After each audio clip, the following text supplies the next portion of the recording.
Hi friends, my name is Sendil. Welcome to our channel English Space Asia. Today I am going to teach you interesting topic in English. Okay, so நிறைய பேர் வந்து கமெண்ட்ஸ்ல கேட்டிருந்தீங்க. Okay, நிறைய பேருக்கு இந்த குழப்பங்களும் இருக்கும். பட் இந்த வீடியோ பார்த்ததுக்கு அப்புறம் நிறைய விஷயங்கள்ல இருந்து உங்களுக்கு வந்து அந்த குழப்பங்கள்லாம் வந்து நீங்கிரும். ஓகே, ஸோ இன்னைக்கு என்ன பார்க்க போறோம் அப்படிங்கிறதுக்கு முன்னாடி நம்ம சேனலை சப்ஸ்கிரைப் பண்ணாதவங்க சப்ஸ்கிரைப் பண்ணிக்கோங்க, பக்கத்துல இருக்க பெல் ஐகானை கிளிக் பண்ணி வச்சுக்கோங்க. ஓகே, வீடியோக்குள்ள போலாம்.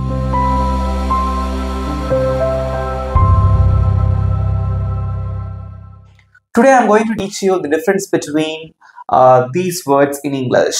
Okay, so these are the common words and also confusing words in English. Okay, so what's the difference? House ko home ko enna vidyasam? House, home renduku enna vidyasam? Okay, idla nama edha payanpaduthana correct ah irukum. And then what's the difference between finish and complete? Finish ko complete ko enna vidyasam? Finally, hear and listen. What's the difference? Okay, so நிறைய பேருக்கு வந்து இந்த குழப்பம் இருக்கும் இல்லையா? So வீடு அப்படிங்கறத ஹவுஸ்னு சொல்லணுமா இல்ல ஹோம்னு சொல்லணுமா, ரெண்டுத்துக்கும் என்ன வித்தியாசம்? Finish, complete, ஒரு வேலையை முடிக்கிறதுக்கு finishனு சொல்லணுமா இல்ல completeனு சொல்லணுமா? So hear and listen, ஒரு சத்தத்தை கேட்கறதுக்கு hear சொல்லணுமா listen சொல்லணுமா? Okay, so let's see the difference between these confusing words in English. Okay, so now I'm going to explain the difference between house and home. ஆக்சுவலா வந்து பாத்தீங்க அப்படின்னா ரெண்டுமே கிட்டத்தட்ட ஒரே மீனிங் தான். ஓகே, ஸோ வீடு அப்படிங்கிறது வந்து காமனான ஒரு சொல். ஓகே, ஸோ ஹவுஸ்க்கும் ஹோம்க்கும் வந்து காமனா தமிழ் மீனிங் வந்து வீடு அப்படின்னு சொல்லுவோம். But there is a lot of differences. You should know the difference between house and home. Okay, so house அப்படிங்கிறத பத்தி முதல்ல நான் உங்களுக்கு சொல்றேன். ஓகே, ஸோ ஹவுஸ் அப்படிங்கிறது என்ன அப்படின்னா பிசிக்கல் ஸ்ட்ரக்சர்.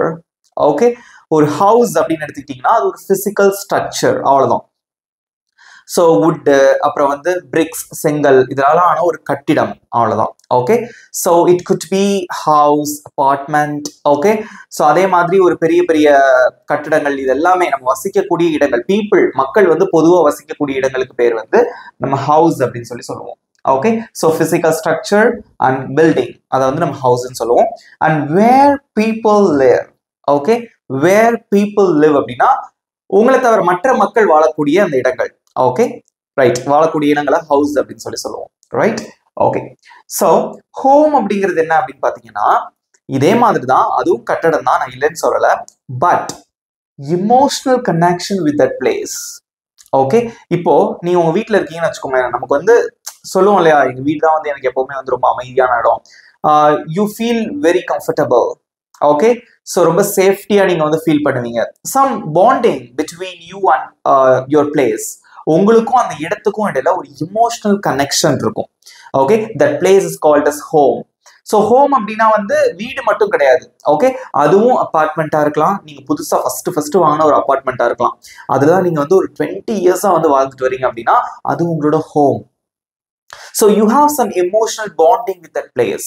ஒரு emotional bonding இருக்கும் அந்த இடத்துக்கும் உங்களுக்கும் இடையில. அங்க இருந்தா நல்லா கம்ஃபர்டபுளா, இது நம்ம வீடுப்பா, நல்லா தூங்கி எந்திரிக்கலாம், நல்லா ஜாலியா இருக்கலாம் அப்படின்னு சொல்லிட்டு ஒரு ஃபீல் இருக்கும் இல்லையா, அதுதான் வந்து home. Okay, so where you live, பொதுவா நீங்க எங்க வாழ்றீங்களோ அதை நம்ம வந்து ஹோம் அப்படின்னு சொல்லுவோம். Right, the structure doesn't matter. ஸ்ட்ரக்சர்னா வந்து பிக் ஹவுஸ், ஸ்மால் ஹவுஸ் அப்படின்னு சொல்லுவோம். Okay, so big home, small home அப்படின்னு நம்ம சொல்றதே கிடையாது. Okay, so the structure doesn't matter. Even நிறைய பேர் பார்த்தீங்க அப்படின்னா இப்போ நிறைய நம்ம யூடியூப்லேயே பார்க்குறோம். ஸோ ஒரு கார்லேயே வந்து வீட்டுக்குள்ள எல்லா ஸ்ட்ரக்சருமே போட்டு அந்த கார்லேயே டிராவல் பண்ணி அந்த கார்லேயே தூங்கி எழுந்திரிச்சிட்டு அந்த மாதிரிலாம் மக்கள் வாழ்றாங்க இல்லையா. ஸோ அவங்க வந்து they are emotionally connected with that place. So அந்த காரோட அந்த எமோஷனலி கனெக்டடா இருப்பாங்க. ஸோ அவங்களுக்கு அதுதான் ஹோம். புரிஞ்சுட்டீங்களா? ஓகே, ஸோ அப்போ என்ன டிஃபரன்ஸ், ஹவுஸ்க்கும் ஹோம்க்கும் என்ன டிஃபரன்ஸ்? ஸோ ஹவுஸ் அப்படிங்கிறது ஜஸ்ட் அது ஒரு physical structure. Okay, so it doesn't have any emotional பாண்டிங்லாம் இருக்காது. ஓகே, ஸோ அதே மாதிரி வேர் பீப்புள் லிவ், மற்ற மக்கள் வாழக்கூடிய வீடை வந்து ஹவுஸ் அப்படின்னு சொல்லுவோம். ஃபார் எக்ஸாம்பிள், ஜான்ஸ் ஹவுஸ், ஜானுடைய வீடு. ஓகே, ராமுஸ் ஹவுஸ், ராமுடைய வீடு. ஹிஸ் ஹவுஸ், அவனுடைய வீடு. ஹெர் ஹவுஸ், அவளுடைய வீடு. யாருமே இப்படி சொல்ல மாட்டோம். John's home, his home, her home அப்படின்னு சொல்ல மாட்டோம். ஹோம் அப்படிங்கிறது. So it's very precious place. அது உங்களுடைய இடங்களை நீங்க சொல்லும் போது தான் நீங்க ஹோம் அப்படின்னு சொல்லுவீங்க. ஓகே, தெரிஞ்சிட்டீங்களா? இப்போ ஒரு சின்ன எக்ஸாம்பிள் உங்களுக்கு சொல்லி கொடுக்க போறேன். அதுக்கு நீங்க தான் ஆன்சர் பண்ண போறீங்க. அதுல இருந்து ஒரு டிஃபரன்ஸ் நான் உங்களுக்கு சொல்லி தர போறேன். Okay, let's see. Okay, so now I am going to ask you a question. Where are you going? Where are you going? நீங்க எங்க போயிட்டு இருக்கீங்க அப்படின்னு சொல்லி நான் உங்களை பார்த்து கேட்கிறேன். நீங்க என்ன பதில் சொல்லணும் அப்படின்னா, நான் வீட்டுக்கு போயிட்டு இருக்கேன், நான் வீட்டுக்கு போய்கிட்டு இருக்கேன் அப்படின்னு நீங்க சொல்லணும். அதுக்கு ரெண்டு வழி இருக்கு. ஒன்னு ஹவுஸ் யூஸ் பண்ணி சொல்லணும், இன்னொன்னு வந்து ஹோம் யூஸ் பண்ணி சொல்லணும். உங்களோட ஆன்சர்ஸை இப்ப கமெண்ட்ல சொல்லுங்க. வீடியோ ஒரு நிமிஷம் லைட்டா ஒரே ஒரு செகண்ட் பாஸ் பண்ணி வச்சுட்டு கூட நீங்க ஆன்சர் பண்ணலாம். ஓகே, so இப்போ நான் வந்து I'm going to reveal the answer. Okay, there are two possible answers for this question. ரெண்டு possible answers இருக்கு. அது என்னென்ன அப்படின்னு நான் உங்களுக்கு சொல்லி தரேன்.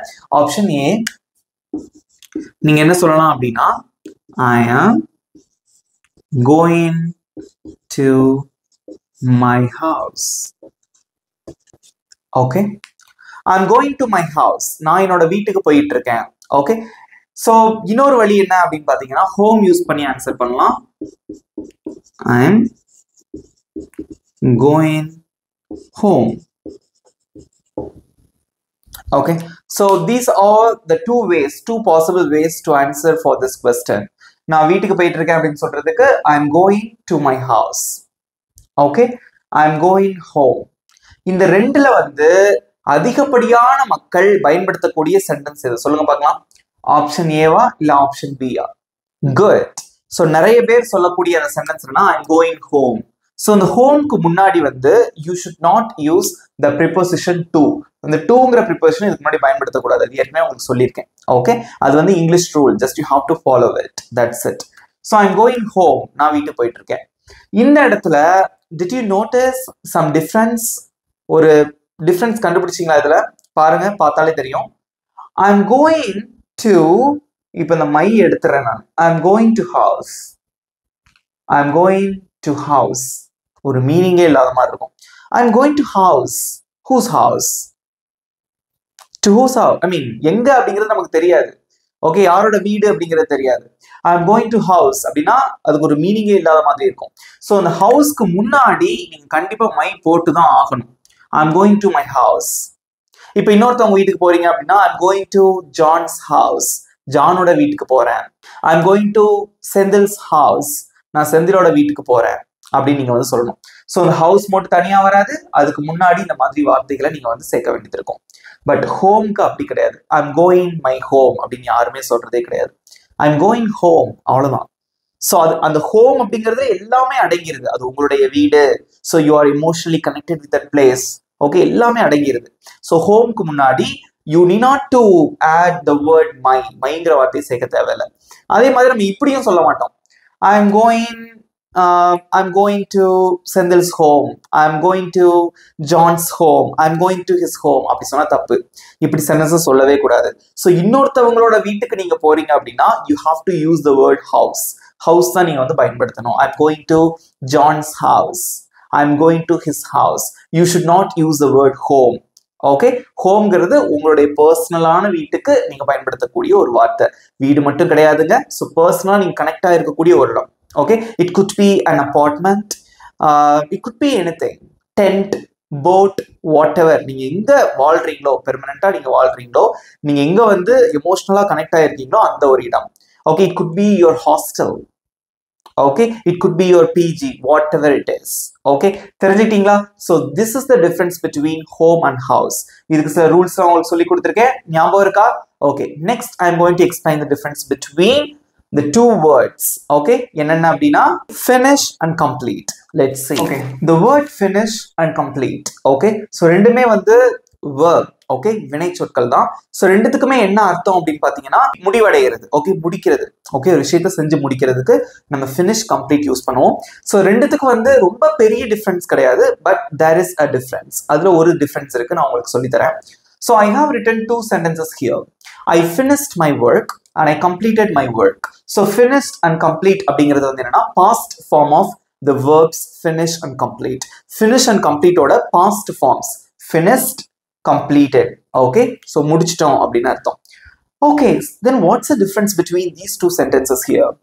I finished my work, I completed my work. ஏதாவது வித்தியாசம் இருக்கா? Yes. Okay, so என்ன டிஃபரன்ஸ் அப்படின்னு பாத்தீங்கன்னா, I finished my work அப்படின்னா just you have finished today's work. இன்னைக்கான வேலையை நீங்க முடிச்சிருக்கீங்க. ஓகே, ஃபார் எக்ஸாம்பிள் இப்போ வந்து நீங்க ஒரு ஐடி கம்பெனில ஒர்க் பண்றீங்கன்னு வச்சுக்கோங்க. ஒரு ப்ராஜெக்ட் ஒன்று கொடுக்குறாங்க, ஒரு மாசம் இருக்கு அந்த ப்ராஜெக்ட் பண்ணி முடிக்கிறதுக்கு, 1 month டைம். ஓகே, இப்போ டே 1ல ஸ்டார்ட் பண்ணிருக்கீங்க. அப்போ டே 1ல வந்து நான் இந்த வேலையை செஞ்சு முடிப்பேன்னு வச்சிருப்பீங்க. டே 2ல இந்த விஷயத்த செஞ்சு முடிப்பேன்னு வச்சிருப்பீங்க. அப்போ அந்த மொத்த வேலையை முடிக்கிறதுக்கு 30 நாள் ஆகும் இல்லையா? ஸோ டே 1 வேலையை மட்டும்தான் முடிச்சிருக்கீங்க, இல்ல ஒரு 5 நாள் வேலையை மட்டும்தான் முடிச்சிருக்கீங்க அப்படின்னா you have to use the verb finish. Just you have partially completed. Okay, அதாவது முழுமையா அந்த வேலையை செஞ்சு முடிச்சிருக்க மாட்டீங்க, அந்த ஒரு நாள் வேலையோ அல்லது 2 நாள் வேலையோ மட்டும்தான் முடிச்சிருப்பீங்க. அப்ப நீங்க என்ன சொல்லணும்? I finished my work. Then you are going to continue that work tomorrow. அதே வேலையை நீங்க திரும்ப நாளைக்கு கண்டினியூ பண்ண போறீங்க, ரைட்? சோ அதுக்கு வந்து நீங்க finished யூஸ் பண்ணணும். வேலை முழுமையா முடியல, பட் அன்னைக்கான வேலை மட்டும் முடிஞ்சிருக்கு. பட் கம்ப்ளீட்டட் அப்படின்னா என்ன அர்த்தம்னா, I completed my work, I completed my project அப்படின்னா வந்து entirely completed, முழுமையா முடிச்சிட்டீங்க அந்த உங்களுக்கு கொடுக்கப்பட்ட வேலையை நீங்க முழுமையா முடிச்சிட்டீங்க. அதனாலதான் நம்ம சொல்லுவோம் I completed Bachelor of Engineering, I completed 12th standard. 12th standard முழுமையா முடிச்சிட்டேன் அப்படின்னு அர்த்தம். Okay, I finished my examination, I finished my first semester examination அப்படின்னா அதே எக்ஸாம் திரும்ப செகண்ட் செமஸ்டர்லயும் வரும். But you didn't complete your degree, உன்னோட டிகிரியை வந்து நம்ம கம்ப்ளீட் பண்ணல அப்படின்னு அர்த்தம். ஓகே, அதனால நம்ம என்ன சொல்றோம்? I completed BE, I completed BSc அப்படின்னு சொல்றோம் இல்லையா? அதனாலதான் இந்த இடத்துல நம்ம கம்ப்ளீட் யூஸ் பண்றோம், முழுமையா அதை முடிக்கிறது. ஸோ ஃபினிஷ் அப்படின்னா வந்து அந்த முழுமையான வேலையில ஒரு சிறு பகுதியை மட்டும் செஞ்சு முடிக்கிறது. ஓகே, ஸோ இன்னொரு எக்ஸாம்பிள் உங்களுக்கு நான் சொல்லி கொடுக்குறேன். இப்போ வந்து நீ வந்து டின்னர் சாப்பிட்டு முடிச்சிட்டீங்களா அப்படின்னு கேட்கணும். அதுக்கு எப்படி கேட்கணும் அப்படின்னா, have you finished your dinner? have you finished your dinner? உங்க டின்னர் நீங்க முடிச்சிட்டீங்களா? இதை இப்படி கேட்கக்கூடாது, have you completed your dinner? ஏன்னா இதே டின்னர் நாளைக்கும் வரும், நாளான்னைக்கும் வரும், டெய்லி வந்துட்டே தான் இருக்கும். டின்னர், லஞ்ச், பிரேக்ஃபாஸ்ட் எல்லாம் வந்துட்டே இருக்கும். அப்ப அதை எப்படி கேட்கணும்? have you finished your lunch? have you finished your breakfast? have you finished your dinner? அப்படின்னு தான் கேட்கணும், have you completed அப்படின்னு கேட்கக்கூடாது. அதே மாதிரி இப்போ வந்து நம்ம ஸ்கூல்ல ஒரு பசங்க படிச்சுட்டு இருக்காங்கன்னு வச்சுக்கோங்களேன். அதாவது இப்போ என்ன சொல்றது, 5 சப்ஜெக்ட்ஸ் இருக்கு. ஸோ 5 சப்ஜெக்ட்ஸ்ல வந்து நீங்க தமிழ் ஹோம்ஒர்க் மட்டும் முடிச்சிருக்கீங்க, தமிழ் மட்டும் முடிச்சிருக்கீங்கன்னா I finished my homework. இதே இது எல்லா ஹோம்ஒர்க்கையும் முடிச்சிட்டீங்க அப்படின்னா I completed my homework. So this is the difference between finished and completed. புரிஞ்சுட்டீங்களா? ஈஸியா இருக்கா? அவ்வளவுதான். ஸோ கம்ப்ளீட்டட், ஃபினிஷ்ட் அப்படிங்கிறது வந்து ஜஸ்ட் த பாஸ்ட் ஃபார்ம். இது ரெண்டுத்தோட பாஸ்ட் ஃபார்ம், அவ்வளவுதான். Do you understand? Good. Next I'm going to explain the difference between two verbs. Hear, listen. ரெண்டுத்துக்கு வித்தியாசம் பார்க்கலாம். ரெண்டுமே வந்து verb தான். ஓகே, ஸோ ஃபர்ஸ்ட் வந்து ஹியர் பத்தி பார்க்கலாம். ரெண்டுமே வந்து கேட்கறது தான். ஓகே, ஹியர் அண்ட் லிசன் அப்படின்னாலுமே வந்து ரெண்டுமே கேட்கறது தான். ஓகே, ஸோ இதுக்கு எப்படி என்ன வித்தியாசம் அப்படிங்கிறத நான் உங்களுக்கு சொல்லித்தரேன். ஸோ இப்போ நான் உங்களை பார்த்து ஒரு கொஸ்டின் கேட்குறேன். ஓகே, இப்போ நான் உங்களை பார்த்து ஒரு கொஸ்டின் கேட்குறேன். Did you hear that sound? Did you hear that sound? உங்களுக்கு அந்த சத்தம் கேட்டுச்சா அப்படின்னு கேட்குறேன். என்ன சத்தம்? சில பேர் வந்து கவனிச்சிருப்பீங்க, நான் போர்டில் இருந்தா டப்புனு இப்படி ஒரு அடி அடிச்சேன். எத்தனை பேர் கவனிச்சிங்க அப்படின்னு எனக்கு தெரியாது. ஸோ ஹியர் அப்படின்னா வந்து உங்களை சுத்தி நிறைய சத்தம் கேட்கும். நான் பேசிட்டு இருந்தேன், அதே மாதிரி நான் எழுதும் போது ஒரு சத்தம் வந்திருக்கும், நான் இப்படி தட்டும் போது ஒரு சத்தம் வந்திருக்கும். உங்க வீட்டுல இப்ப நீங்க உட்காந்து பாத்துட்டு இருந்தீங்கன்னா வீட்டுல உள்ளவங்க பேசிட்டு இருப்பாங்க.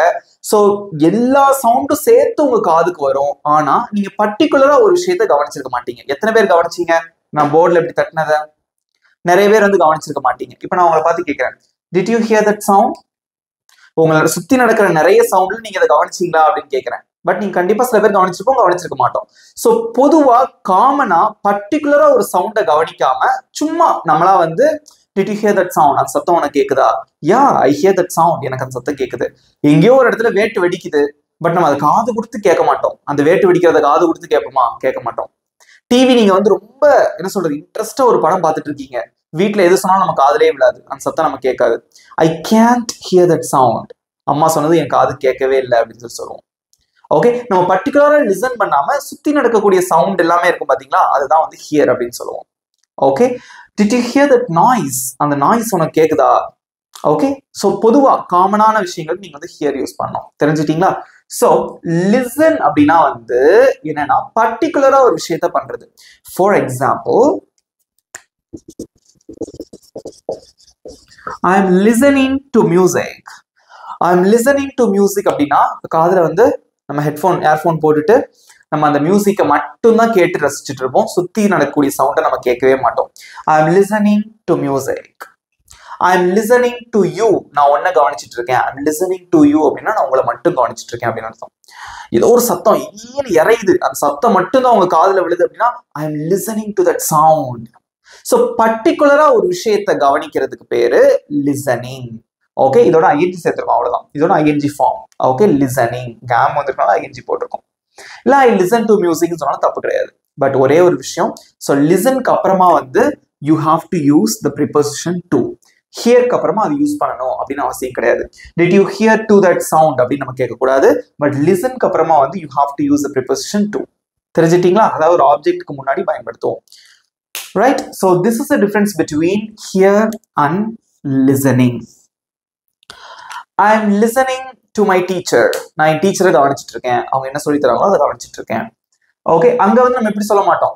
I am hearing அப்படின்னு சொல்ல மாட்டோம். இல்ல I hear அப்படின்னு நம்ம பயன்படுத்த மாட்டோம். ஸோ பர்டிகுலரா ஒரு விஷயத்தை கவனிக்கிறதுக்கு listen, காமனா உள்ளதுக்கு வந்து hear. That's it. Okay, now I am going to give you some questions. நான் இன்னைக்கு சொல்லி கொடுத்ததுல சில கேள்விகள் நான் உங்களுக்கு கேட்க போறேன். அதை என்னென்ன சொல்லி கொடுத்திருந்தேன்? Difference between house and home, and then hear and listen. இன்னொன்னு சொல்லி கொடுத்திருந்தேன். என்ன சொல்லி கொடுத்திருந்தேன்? Finish and complete. இதுல இருந்து ஒரு சில questions கொடுக்குறேன், நீங்க தான் ஆன்சர் பண்ணணும். Are you ready? Okay friends, இங்க பாருங்க, நான் ஒரு சில questions எழுதி போட்டிருக்கேன். Okay, so I am going to blank. So இதில் என்ன வரும் அப்படிங்கிறத கண்டுபிடிக்கணும். ரெண்டு ஆப்ஷன்ஸ் இருக்கு. I go blank. ரெண்டு ஆப்ஷன்ஸ் இருக்கு. I am blank that song. I blank my lunch. That's it. உங்களுக்கு வந்து 20 seconds டைம். கொஸ்டின் நல்லா ரீட் பண்ணுங்க. ரீட் பண்ணிட்டு கரெக்டான ஆன்சர்ஸ் கமெண்ட்ல சொல்லுங்க. ஸோ இந்த 4 கொஸ்டின்ஸ்ல வந்து எவ்வளோ கொஸ்டின்ஸ் கரெக்டாக எழுதிருந்தீங்க, உங்களோட மார்க்ஸை வந்து கமெண்ட்ல சொல்லணும். அவுட் ஆஃப் 4க்கு எவ்வளோ எடுத்திருந்தீங்க அப்படின்னு சொல்லணும். உங்களுக்கு 20 seconds time. Your time starts now.